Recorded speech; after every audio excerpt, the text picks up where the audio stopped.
Davy. I'm awesome.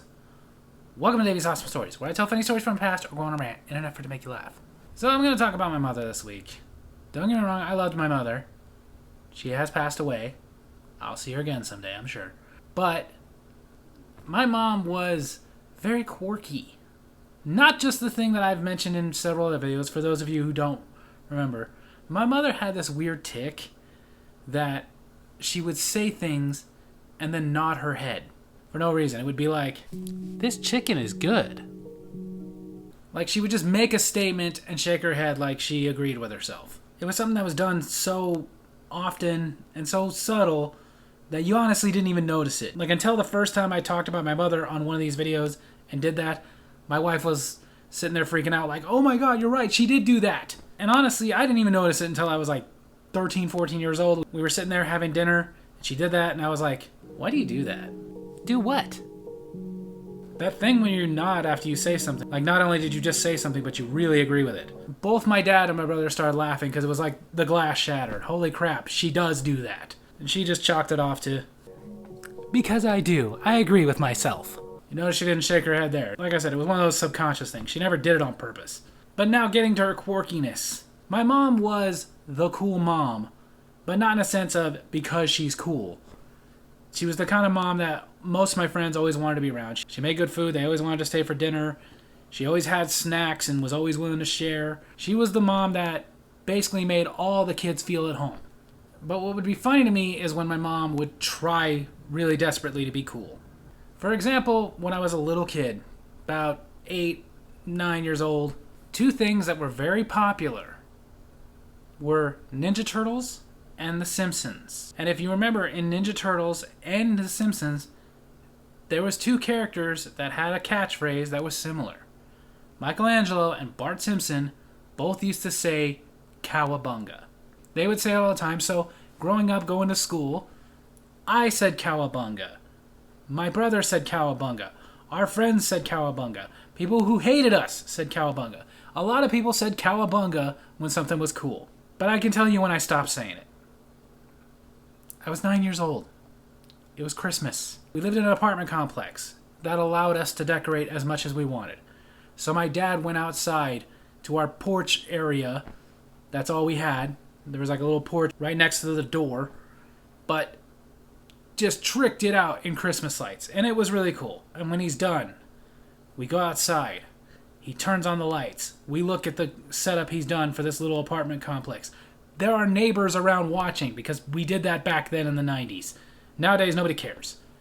They drive around looking at Christmas lights, but neighbors don't make a thing of it. Back then they did.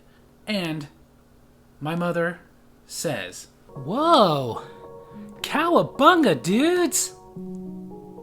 And the neighbor kids are looking at me and my brother like, "Dude, did your mom just say cowabunga?" And I just kind of looked over at my brother like, why don't we go inside? Well, I guess we're not saying cowabunga anymore. Looking back now, it's funny. As a little kid, we were mortified. Then there came another time. I think this was after I noticed the head shaking thing. But my brother and I, we were sitting there talking, and my mom was talking, and we were doing that thing where we're kind of more into what we were talking about, so we weren't really listening. It wasn't to be mean, we were just not really paying attention. As she's talking and getting more and more angry because we're really not paying attention, she raises her voice a bit. Like, "Hey, guys, I'm talking!" "Oh, sorry, Mom. What were you saying?" "Right now I'm saying I'm tired of this. Start dissing me!"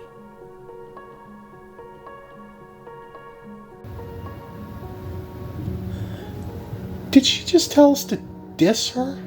I think so. Because this was around the time that it started becoming a big slang thing to say diss. And that one actually stayed. I still say diss.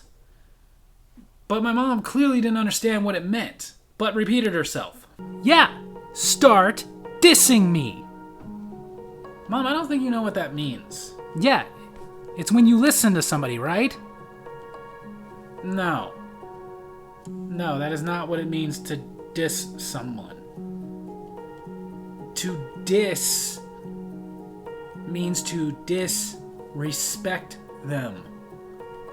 So like if I told Josh, stop dissing me, it's because he's insulting me.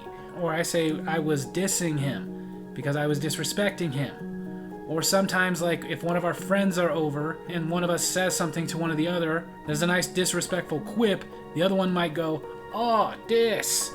You want me to dish you? Alright.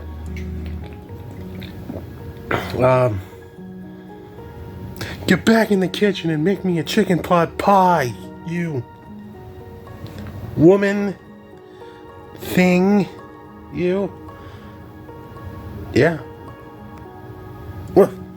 Yeah, that would be an example of dissing. Now you may be thinking he got in trouble for that, but my mom had a sense of humor. The third one I'm going to tell you about was about a year or so later. We were at one of our favorite restaurants. I'm not going to tell you which one because sadly it no longer exists. But while we were enjoying our meal, had a great day, think earlier we'd seen a movie, my mom throws out, "After this, we're going to go get some fancy lattes." Now, here's the thing. You may be thinking like, oh, she was going to take you to Starbucks. No. This was in the mid-early 90s when Starbucks, yes, was a thing. It was around, but it wasn't everywhere like it is now. Oddly enough, that would only take a few more years, and then it was literally everywhere. But at this point in time, it wasn't uncommon not to have a Starbucks in your town, and we didn't.